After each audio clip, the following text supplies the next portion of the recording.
Good morning, everyone. My name's Melissa Harris and I'm the Chief Executive Officer of Geoscience Australia, and I would like to welcome you all to our 2025 GIS Day special public talk.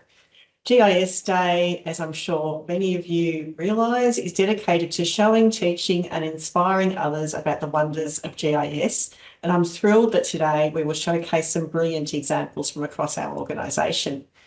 I would, of course, like to begin, though, by acknowledging the traditional custodians of all the lands we're meeting on today.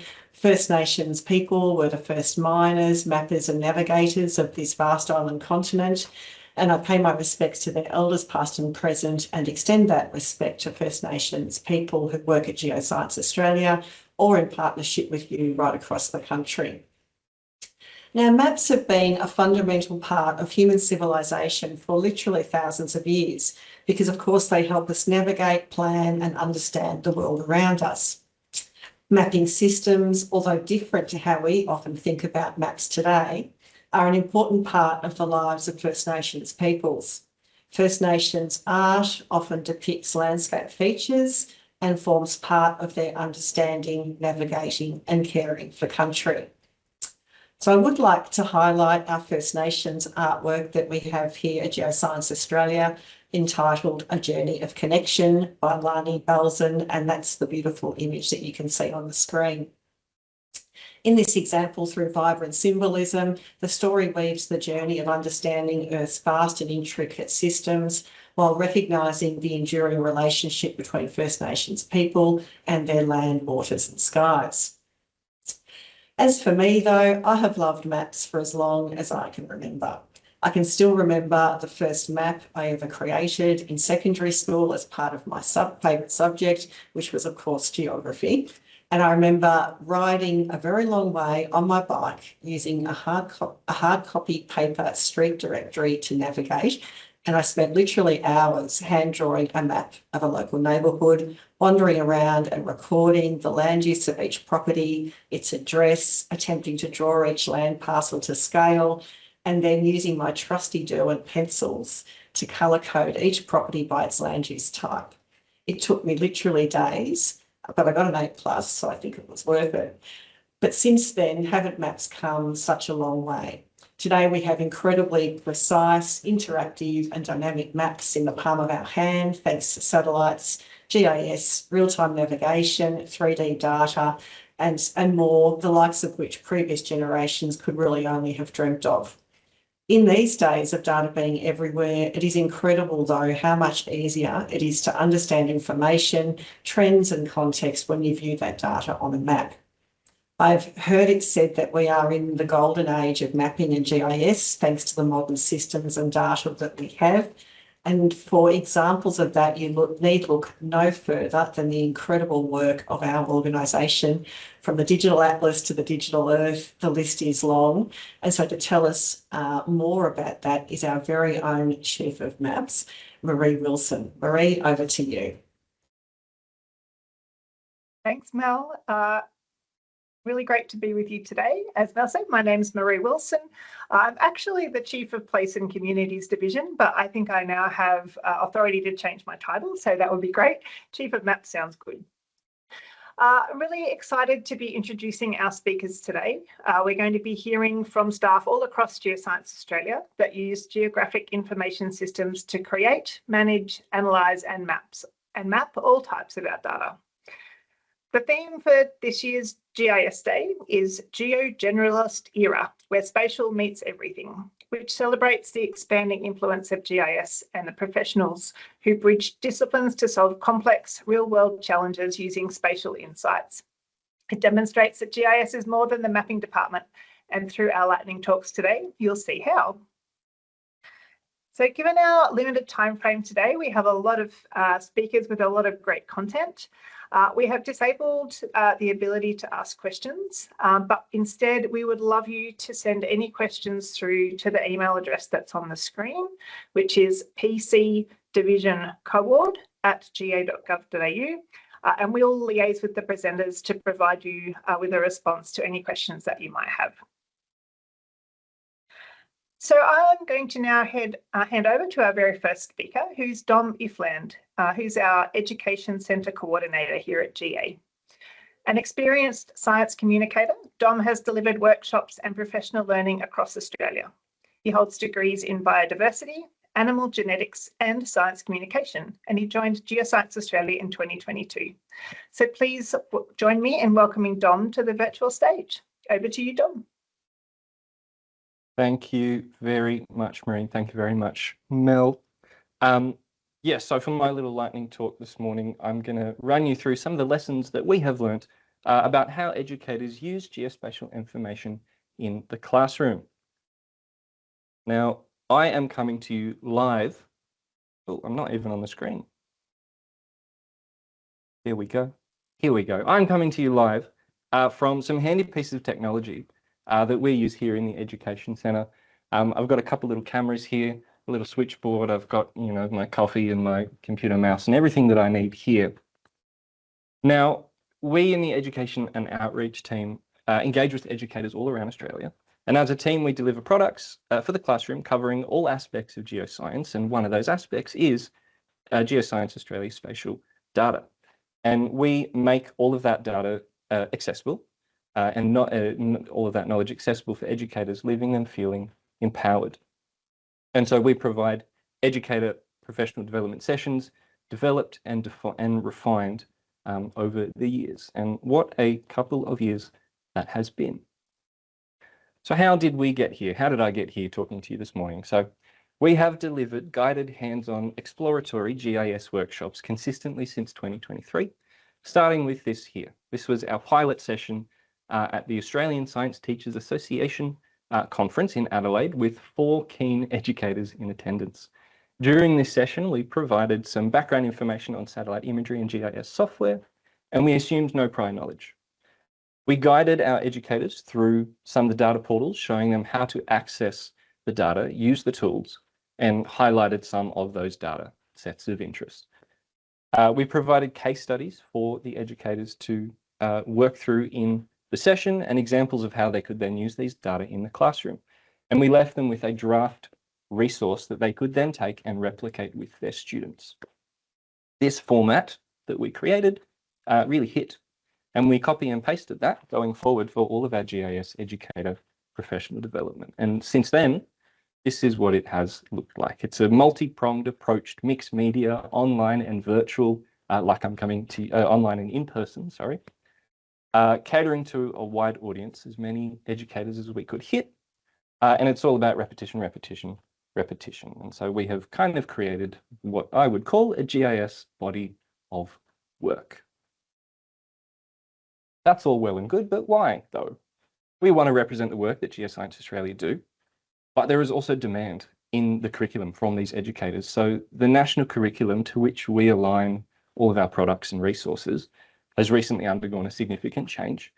And that change has provided the perfect opportunity for us to reinforce ourselves in the geography world and re-examine the ways in which we can represent Geoscience Australia's suite of spatial data and GIS capability. These are some of the topics that are in the new version of the curriculum, and I'll just kind of race through a couple of them. This is from year 7 through to year 10. The distribution of water resources around Australia and its management. Factors that influence where people live, environmental quality. Things that control internal and international migration. The causes of hydrological hazards, geomorphic hazards, food production, food security, supply chains, things like that. And you will have to turn your head on the side for this one. I do as well. Changing transportation and connecting people together. So these are all, not all, these are some of the handpicked topics that I've popped into this presentation, but it is all informed by data. The need to collect, represent, and compare data from primary research methods, but also geospatial technologies and digital tools as appropriate. So our aim is then to increase the use of this high quality geospatial data in the classroom, make it accessible as possible. And that is across the language that we use to communicate these data, the content, the data that we actually choose to highlight, and the mode of delivery. Again, online versus in person, hitting as broad an audience as possible. Now, we don't tell teachers when to use the data. They're experts in their own classroom. What we do is we communicate the tools and the resources that are available to them. But don't just take our education outreach team's word for it. Here's a little snapshot of some of the data that we then collect back from teachers through surveys. This is looking at a comparison of the attendance of our online portal professional development sessions from 2023 to last year. And you can see the best time we found to deliver portal professional development sessions, virtual sessions, is in February and March. We had our highest conversion rate of attendees. Feb-March is the time when teachers are planning their year. They're looking to take on new information. They're looking for inspiration. So that's a great time for us, a little bit of a peek behind the scenes of planning to deliver those workshops. Our attendance numbers, conversion rate, percentage of attendance numbers for our in-person professional development sessions has steadily increased over the times that we've delivered. And granted, this is a small sample size, but it is clear then you can see that there is an increase in need and want of this kind of content. And that's also reinforced in the topical feedback that we receive from teachers as well. So this is an average Likert satisfaction of 1 to 5, 5 being strongly agree, of the in-person and online delivery of all of our GIS body of work. Classroom resources are found appropriate, the resources we develop. The workshops teachings can be applied immediately to their teaching, and teachers leave feeling that their scientific knowledge or their geographical knowledge has improved. Now, this is just a small selection of positive feedback on the sessions that I've crafted and put into this session here. And all of these feedback cover online and in-person delivery. So both modes of delivery, providing opportunities for guided learning, for us to be able to adapt our pace to the individual needs of the educators in the physical or virtual room, responding to questions and bringing attendees along for the ride. If we don't get through our run sheet of what we intend to get through, then that's totally fine. If we have helped educators and participants understand a little bit more about GIS, about these software, these data, then we have done our job. Engaging in more spatial and temporal data is great. Using this information for assessment straight away in classroom teaching. There's a lot of excitement and a bit of upskilling. Really excited now to continue using GIS data, increasing mapping and geospatial technologies. And then those last 2 bits of feedback there, having the time to follow along with what we are doing and having their questions answered, and they appreciate the hands-on approach of how we deliver our sessions. Now, there is a need for spatial data and products in the classroom, and we have just started scratching the surface of what we can provide. Educators want this, they need it really, it's in the curriculum. And by reducing the barrier to entry through what we do with our sessions, educators and teachers are then more confident to teach these programs and explore these data with their own students.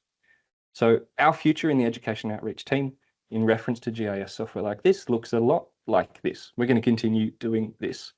Online and in-person delivery of GIS content, promoting data and platforms, uplifting educators' confidence so their students are confident and skilled. Ready to tackle exams, yes, absolutely, but more importantly, ready to be the future geoscience workforce. Thank you.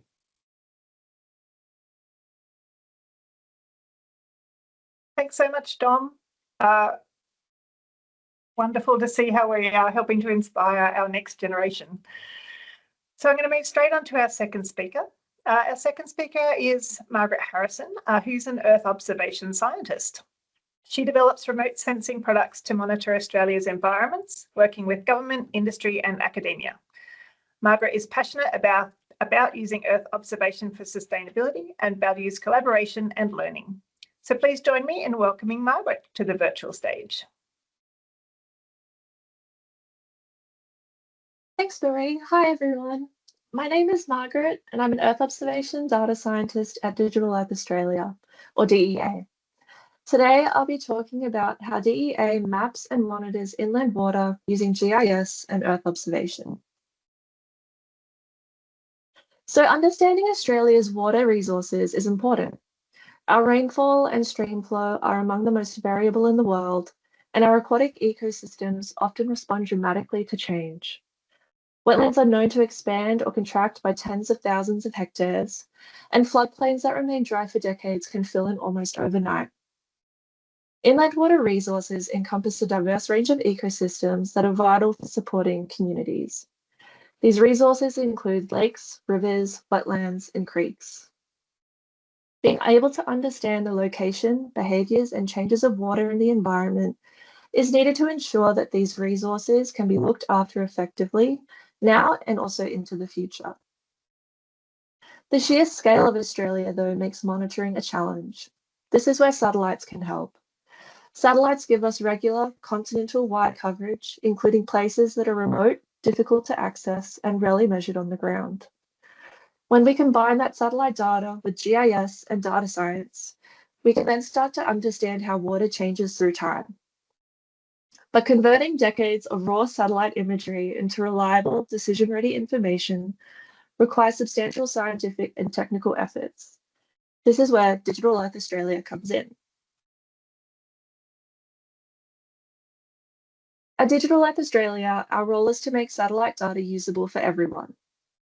We start with imagery from long-running satellite missions like Landsat and Sentinel-2, giving us over 35 years of medium-resolution observations across Australia. But this imagery isn't ready for analysis, so DEA applies a range of atmospheric, geometric, and radiometric corrections to create analysis-ready data. We then turn that data into national environmental information products covering a range of environments, including inland water, coastal and terrestrial environments, and hazards.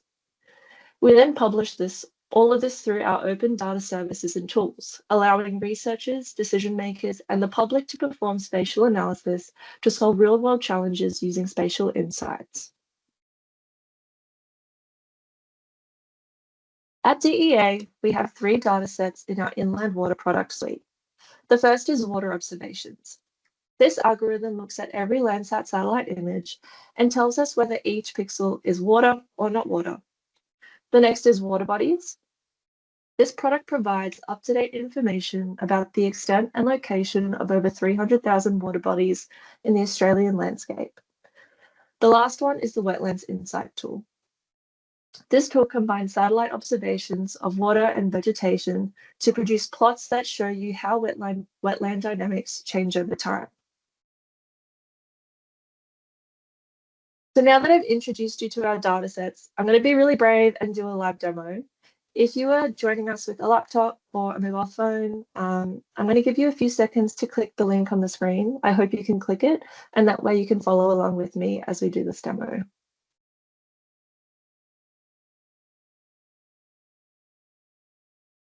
Okay, just going to swap screen.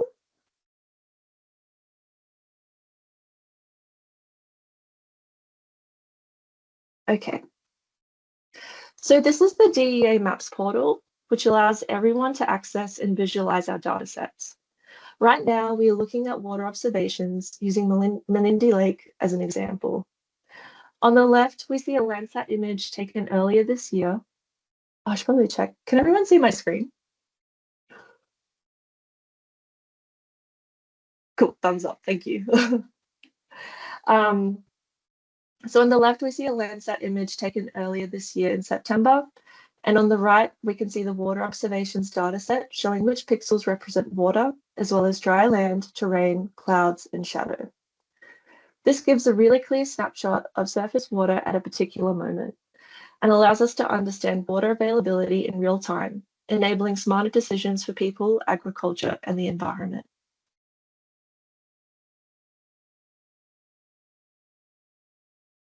Now, when cloud cover permits, water observations can be used to monitor relatively fast water events like flooding. The map shows the town of Woodburn on the Richmond River floodplain in New South Wales. On the left, you can see the typical extent of the Richmond River, and then on the right, you can see how the floodwaters have spread across the surrounding land during a flooding event in April 2022.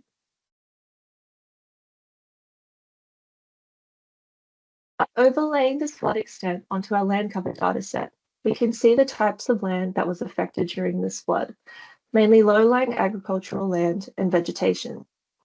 This kind of information can be used to understand how environment is impacted by and recovers from short-term water events.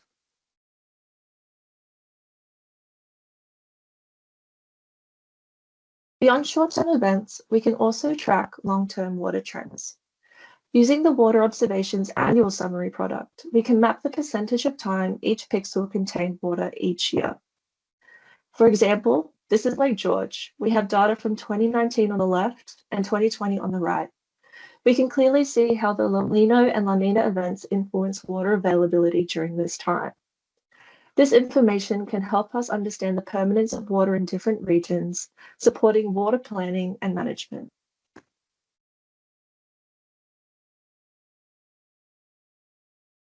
The next data set I'm showing you is water bodies, which maps over 300,000 water bodies across Australia.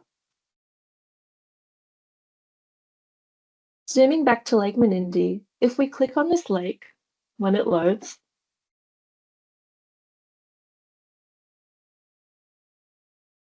when we do click on this lake when it loads, we will be able to see a time series graph showing the wet surface area from the late 1980s to today. By moving from individual pixels to a polygon representing a whole lake, we can clearly see how it oscillates between empty and full over decades. This makes it much easier for researchers, water managers, and even aerial firefighters to track long-term variability and plan for resource and emergency management. But it looks like we might not see that today. Sorry, everyone. The last product I want to show you is the Wetlands Insight tool. This tool combines data from water observations, fractional cover, and tassel cap to understand how open water, vegetated water, bare soil, green vegetation, and brown vegetation change over time. Currently, the map only shows Ramsar-listed wetlands, which are wetlands that are they're wetlands of significant international importance, but future updates to this product will include more wetlands across Australia through the National Wetland Inventory product. If we zoom in and look at Giannini Flats near Canberra, we can click on the wetland and see this in action. And I have a feeling, oh, it worked. So here we've got our stacked line plot, visualizing decades of wetting and drying. We can even see the impact of the 2023 Canberra bushfires, where we can see a spike in the increase of bare soil. State and territory governments use this tool to understand how climate, land use, and water management influence wetlands, helping guide decisions to protect and manage these important ecosystems. Okay, just going to go back to my slide to wrap up. Okay, so these data and tools I've shown you today aren't just for hydrologists or satellite scientists. They support a range of sectors, including agriculture, environmental management, emergency services, and policy and planning teams. With our products and open access tools, anyone can explore water dynamics, identify trends, and make decisions, no matter their technical background. This is what the Geo-generalist era is about. Spatial data connecting everything, everywhere, and for everyone. Thanks for your time. I'll pass back to Marie. Thanks so much, Margaret, and well done with achieving the live demo. Very brave, well done. I'd like now to introduce our third speaker, Giullia Zanotto. Giullia is a geospatial analyst working within the Minerals, Energy and Groundwater Division here at GA. She has a background in spatial science and engineering from the University of Melbourne. She's passionate about automating GIS workflows and uses these skills in collaboration with top geoscientists to deliver pre-competitive geospatial data and analysis for government, industry and communities. Please join me in welcoming Giullia to the virtual stage. Thanks so much, Marie. So I'm going to be sticking to the topic of water, but this time we're moving from the surface to the subsurface to talk about the development of a prototype automated borehole aquifer attribution tool, which is a bit of a mouthful, but we'll get to what that means in just a bit. So parts of Australia have complete dependence on groundwater. Groundwater accounts for around 17% of Australia's accessible water sources and over 30% of Australia's total water consumption. Most of Western and Central Australia are either very greatly or completely dependent on groundwater resources. As climate change reduces rainfall and the recharge of groundwater in parts of Australia, it has never been more important to sustain this resource for the future. Groundwater, as you would know, is an important source of drinking water for communities like Elliston in South Australia, where there are no other options but to extract water from underground freshwater aquifers. However, groundwater also holds significant economic value by supporting agriculture, mining, and other industries, with agriculture irrigation accounting for around 60% of Australia's total groundwater usage. Beyond these consumptive uses, groundwater supports cultural values for First Nations peoples and sustains our natural environment. Groundwater-dependent ecosystems, river systems, and springs like this one snapped in the Edgbaston Reserve in Queensland are reliant on the base flow from groundwater systems to sustain local sensitive ecological environments. Now, without getting too technical here, groundwater is found in aquifers, which are geological formations that are able to store and transmit water into those groundwater-dependent ecosystems, rivers, and springs. A water borehole is basically a deep, narrow hole drilled into the ground to access these aquifers. And boreholes are our absolute best tool for understanding groundwater because they provide direct access to the subsurface. So what is aquifer attribution? It is the process of assigning aquifers from which groundwater is sourced to water boreholes. In this simplified diagram here, you'll notice that there is a bore screen down the bottom, which is a perforated pipe that allows water from the aquifer to enter the borehole. With aquifer attribution, we want to find this contributing or source aquifer that this screen is drawing water from. This is not to be confused with non-contributing aquifers, which the borehole may pass through but doesn't actually draw water from. Why does having this aquifer attribution matter? Well, hydrogeologists use the borehole aquifer data to interpret water levels and chemistry, as well as to understand the hydrogeology. So where these aquifers occur, how they are distributed, and the flow of water through them. And with this knowledge comes the ability to develop groundwater management plans to monitor these groundwater resources more effectively. The challenge we face is that there are significant data gaps in spatial borehole datasets across Australia. So take our initial test dataset on the Queensland side of the South Nicholson and Georgina basins. We have the Queensland state dataset that has aquifer attribution for around 41% of boreholes, but this statistic drops much lower to 24% of boreholes with aquifer attribution from the national groundwater system, as this system tends to only hold nationally compatible information about boreholes from states and territories. So we can view this difference if we look to the Georgina basin margins here, where some of the aquifer attribution data hasn't been pulled across from the state dataset to the GIS dataset.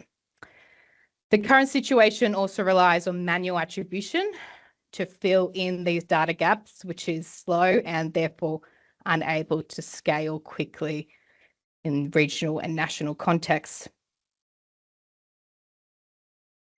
Our solution to this challenge was to develop an automated borehole aquifer attribution tool.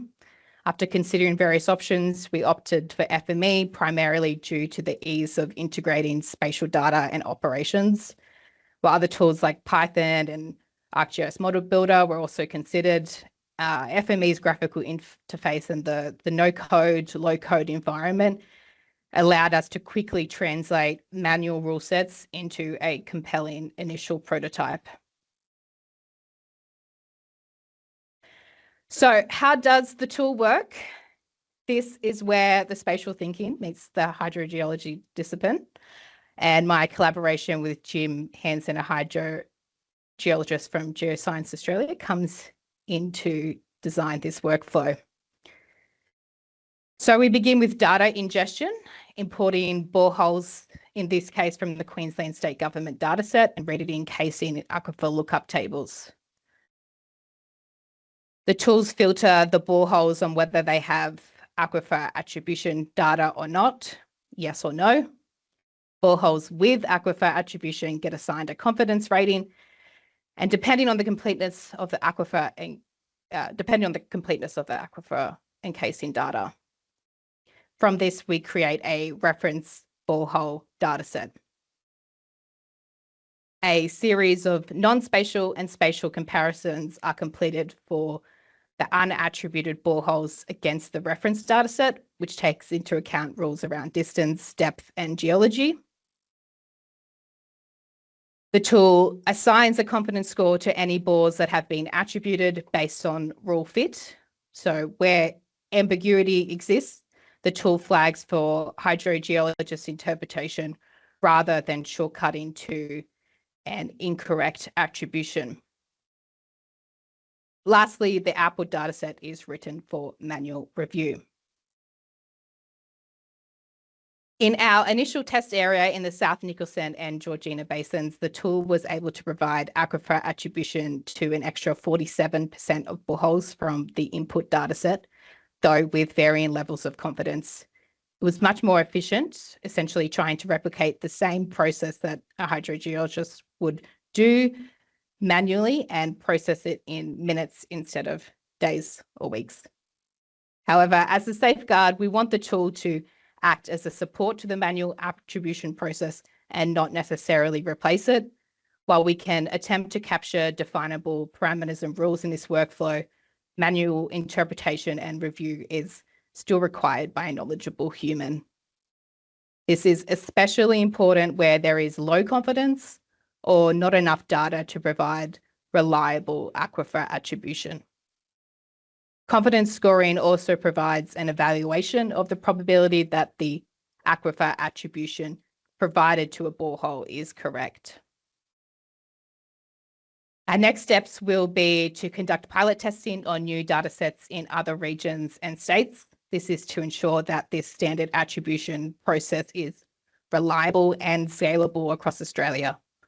Once this has been completed, we would like to roll this tool out internally and explore making it accessible to non-FME users on demand via FME Flow. The successful implementation of this tool will underpin important groundwater research in the Resourcing Australia's Prosperity Initiative, which will be releasing a national 3D groundwater map in 2034, among other assessments into Australia's groundwater systems over the years. It is this knowledge that will be critical for managing the quantity, quality, and sustainability of Australia's groundwater resources for the future.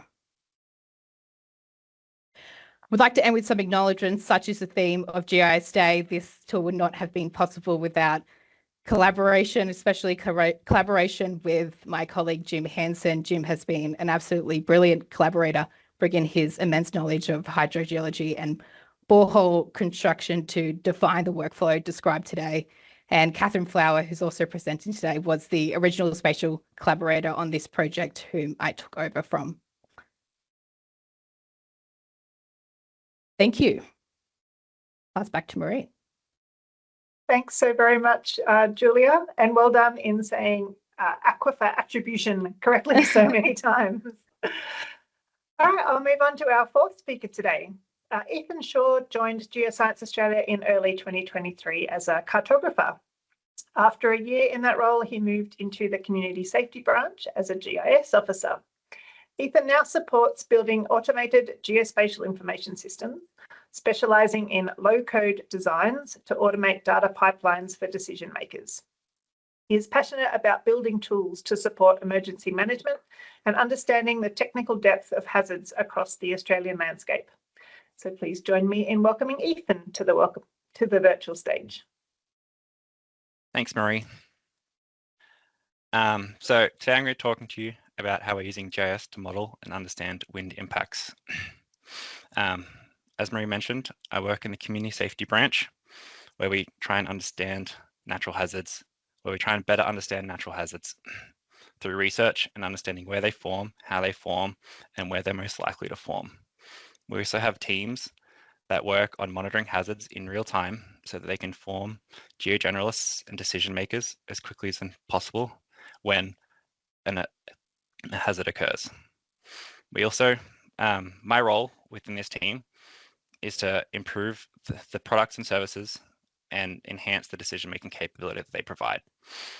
At the base level, we talk about data in its rawest format, which can be difficult to make decisions from. Next, when we start visualizing that data, we're starting to talk about the information provided by the data. And then when we start analyzing that information and sharing it through storytelling, we're starting to talk about the intelligence that that data is providing. And then finally, when that data is directly resolving decisions, we're talking about the insights it provides. The service that I've been working on most recently is the National Hazard Impact and Risk Service. The current version has 3 web feature layers, which we can see on the right here. The first showed us the latest event impact information, which shows us how much damage occurred to residential buildings across a statistical area. The second shows us the most recent, shows us similar data, but it's now aggregating all last 72 hours of data. And finally, we can see wind impact zones, which highlights the tropical cyclone categories and their wind speeds. The current workflow is initiated when BOM releases, the Bureau of Meteorology releases a technical bulletin, which you can see on the right here. This contains the current cyclone location, its forecasted location, and some atmospheric conditions. When this technical bulletin is released, some code produced by the atmospheric hazard team in community safety starts running and generates a regional wind field. This regional wind field shows you the wind direction and magnitude of the entire tropical cyclone for that forecast.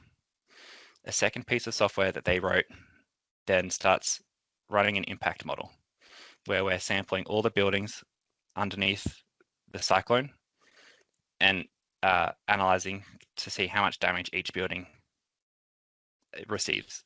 This data is then aggregated to those statistical areas I showed before and then presented through web feature layers. The updated process that I worked on runs off a similar design, reusing the regional wind field that the previous team developed, which you can see what it looks like on the right. I then have revised the impact model to do more analysis and additional aggregation to help inform decision makers and geo-generalists that use our services. This then produces multiple feature services and is presented through an application dashboard. Here you can see the updated application being visualized, and straight away, as we launch on the application, we can start gaining more information about the event, such as this is Cyclone Fina, which is occurring right now in Northern Territory, and then its unique identifier that's provided by BOM. And then we can also see the local time that technical bulletin was released, along with its time in UTC, allowing for those cross-jurisdictional conversations to happen more easily. We can also start seeing some summary statistics, such as the building count for how many buildings have been analyzed in this release, and then how much expected impact was there to those buildings, in this case, 5,000 of 140,000. We can then also see a breakdown of the damage categories, easily and readily accessible, so that decision makers can quickly assess if this forecast is currently of significance or not. When we start zooming in, we can see the highlighted analysis area with the black square and then the current cyclone forecast track that BOM provided. Then when we zoom in further, we can start seeing those wind impact zones to see where the most damage is likely to occur. If I then switch to the second map and zoom in further, we start seeing a similar picture as we saw before, which highlights the aggregated damage calculations. If I select a feature, we can start seeing comparative results as a subset of the entire release. In this case, 980 buildings had no impact versus 68,000 of the entire event. And this allows us to quickly assess and compare different sections and regions of the map to allow users to quickly decide where they need to focus their resources. We've also tried to improve the information by adding a table that allows a user to click on the most impacted SA1 and then see those details immediately, or the second or the third most. As I mentioned, there's additional aggregation we're doing that can be seen on the third map. In this map, we've used a global standard hexagon grids to start aggregating the data differently, so we're getting more consistent boundaries across the entire zone. And this allows us to focus on where the damage is greatest and rule out any noisy areas due to the statistical areas being used. If I go back to the base map, we've also added in archiving of the data so we can start seeing how this forecast changed over time since it started. Hopefully this allows you to understand how we're using GIS to help inform decision makers and make it more accessible for those decisions being made to the Geo-generalist. Thank you for listening. Back to you, Marie. Thanks, Ethan. And again, well done for the live demo and using a story map from within the GDP. So it looked fantastic. Well done. Our final speaker today is Catherine Flower. Catherine is a user experience and geospatial product designer within the Digital Atlas of Australia, where she blends decades of geospatial know-how with human-centred design. She is passionate about connecting people with place and turning the complex world of spatial data into experiences that inform, inspire, and invite exploration. So please join me in welcoming Catherine to the virtual stage. Thanks for the introduction, Marie, and hello to everyone out there listening. Get this right. My name is Catherine, and I'm one of the coordinates on the grid that keeps the whole map aligned in the Digital Atlas team. Our team is small but mighty. We have a multidisciplinary team that delivers the architecture, systems administration, data integration, application development, governance, user experience, communications and outreach needed to bring the Digital Atlas to life. We work with partners across government to share their data and create intuitive geospatial tools and applications to support place-based decisions. The Digital Atlas brings together trusted national datasets on Australia's geography, people, economy and environment into one platform. It's your go-to place for exploring, analysing and visualising this curated data. Whether you're a beginner or an expert, you can use the tailored maps and tools that are designed to help illustrate the insights to be gained from layering data in your interest area. We're delivering the Digital Atlas on behalf of the Australian Government to help communities, businesses and decision makers make better informed, place-based decisions backed by reliable and trusted data. The Digital Atlas has two main environments. Public-facing Digital Atlas allows anyone to access the diverse catalogue of data from a centralised and accessible platform. It offers easy-to-use apps, dashboards and maps so anyone can explore data by location and get insights quickly. You can also add your own data to visualise alongside the Digital Atlas catalogue to help you with your decision making. The Digital Atlas for Government is a secure space for government users to share, create and collaborate with professional GIS tools. It supports real-time collaboration and allows users to work in closed groups with selected members of permissions. The Digital Atlas isn't just about data and maps though. It's Australia's first national integrated geospatial infrastructure. Think of it as a digital ecosystem that makes it easy to share and integrate data across borders, systems, technologies, and platforms.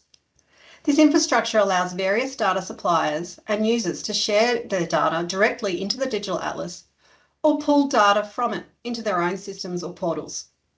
Data custodians who share their information retain ownership and responsibility for their content. Thanks to seamless integration and interoperability, the Digital Atlas is making data sharing smoother, cutting down on duplication, and boosting efficiency across the public sector. Right now, we have over 350 data sets in our public environment from across our partner organisations. To make it easier for our users to find the data and tools they're looking for, we group the content into these themes. We've got geology, elevation, hazards and Earth observation data from Geoscience Australia, population and economy data from the Australian Bureau of Statistics, native title data from the National Native Title Tribunal, hospital and aged care service locations from the Department of Health, water data from the Bureau of Meteorology, roadworks and road closures from the Department of Infrastructure, and so much more. All of this is available to access and layer together in a single platform. By making our geological and resources data from Geoscience Australia available in the Digital Atlas, you can mix and match it with other national datasets to explore the data even further.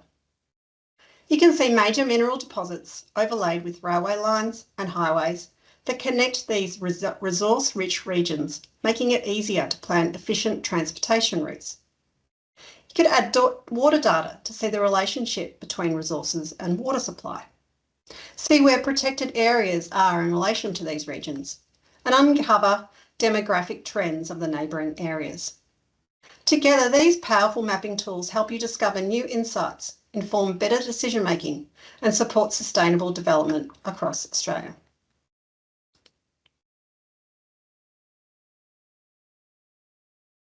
Through interactive story maps in the Digital Atlas, we're transforming complex geoscientific data into engaging, easy to understand narratives. This story map explores the journey of rare earth elements, critical minerals that power technologies like smartphones, satellites, MRI machines and wind turbines. It was created by our Minerals and Resources team here at Geoscience Australia to present the strategic importance of these elements and Australia's role in their supply chain. You can see global production, deposits around Australia, and then explore sites around the country, including the operating mine in Mount Weld, the developing site in Browns Range, and the Eneabba refinery under construction.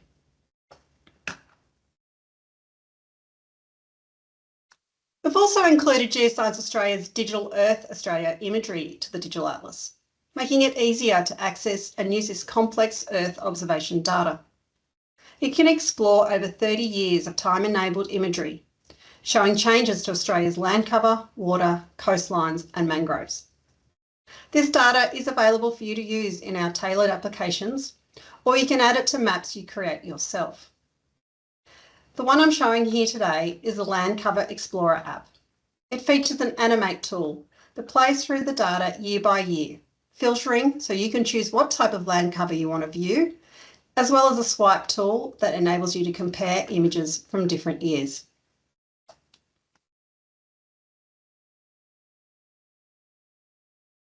Digital Atlas is also helping agencies like the Department of Social Services by enabling them to spatially organise their data. This data is then made available in custom dashboards, allowing users to analyse it in various formats such as maps, graphs, charts and descriptions, making the information more accessible. This application combines income support data from the Department of Social Services with demographic information from the Australian Bureau of Statistics. It helps visualise income support and demographics by location. As you select an area, the graphs, charts and information update to show stats about income support payments, the number of recipients and related demographics. To round out today's demos, I'll show you the Australian Building Codes Board Climate Map. This map integrates climate-related datasets to support the National Construction Code, allowing construction professionals to see how climate factors influence building requirements. The ABCB utilised our digital atlas infrastructure and expertise to create this tool, which is available on their website. It features a map viewer for examining climate zone data with local government area boundaries, along with additional embedded maps and filter tools. The report generator enables users to search for an address and obtain results in an easy-to-read printable format.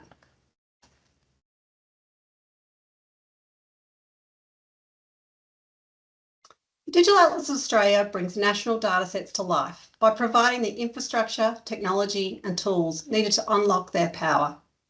Our team at Geoscience Australia ensures seamless data integration and governance, making complex geospatial data intuitive and accessible for everyone. The Digital Atlas empowers users to visualise, analyse and interact with trusted national data, driving better decisions and supporting sustainable development. By bridging technology and expertise, we enable innovative solutions to address real-world challenges across Australia. Thank you for your time today.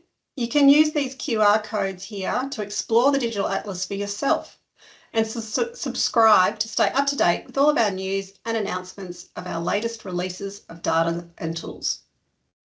I'll now hand back to you, Murray. Thanks so very much, Catherine. I think it's very appropriate that we end our session today with the Digital Atlas of Australia. For those of you who have heard me evangelise before about the power of a GIS career, I just love the fact that we can apply our GIS skills to not only the traditional industries that we kind of know and love, like national mapping, the environment or emergency management. But I think the Digital Atlas of Australia is really powerful in demonstrating those skills that we bring through our GIS capabilities into a whole variety of industries and capabilities. Some of the things that you, particularly the government uses in Digital Atlas around bringing together departments to tackle bird flu or to understand the impacts of asbestos in our communities, which is obviously very topical right now, all the way through to mapping the impact of space debris that comes back into the Earth's atmosphere. So that application of GIS across just about every aspect of our working lives and our home lives is just a really wonderful thing to be a part of. Just a reminder, we haven't been able to take questions today, but we are very happy to hear from you. So please send your question through to the email address on the screen, which is pcdivisioncoord@ga.gov.au. Send it through to any of our speakers today. We will forward on your questions to them. So once again, please join me in thanking all of our speakers for their fantastic presentations today. Really grateful for their time and effort that they put into their presentations, and I hope you learned a little bit about how we use GIS here at GA. This is our final public talk for 2025. If you would like information about future sessions in 2026, please visit ga.gov.au/news and select the public talks tile. Thank you very much for coming today and for engaging with our speakers, and enjoy the rest of your GIS day. Thanks, everyone.